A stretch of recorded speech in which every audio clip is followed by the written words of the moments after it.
பாருங்க ஒரு கப் வந்து துவரம் பருப்பு 2 டீஸ்பூன் இந்த ஸ்பூன்ல. அதே ஸ்பூன்ல அரிசி 2 ஸ்பூன், ஏலக்காய் 6,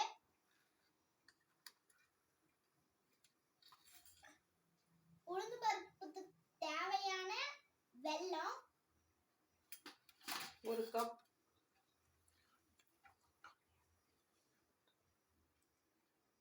3 கொத்து கருவேப்பிலை. வாங்க போய் செய்யறது எப்படின்னு பார்க்கலாம்.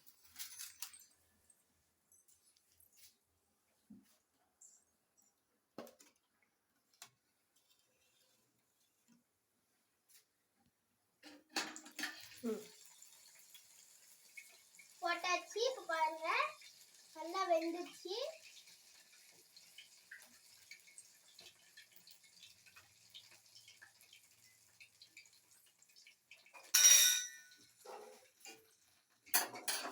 எடுத்தாச்சு. வாங்க போலாம்.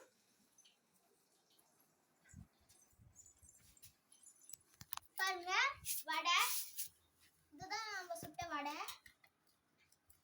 பாருங்க எவ்வளோ கிறிஸ்பியா இருக்குன்னு உடைக்கும் போது தெரியுது. பாருங்க எவ்வளோ அழகா இருக்குன்னு. சூப்பர், செம்ம டேஸ்டா இருக்கு. இந்த வீடியோ பிடிச்சிருந்ததுன்னா லைக் பண்ணுங்க, ஷேர் பண்ணுங்க, சப்ஸ்கிரைப் பண்ணுங்க.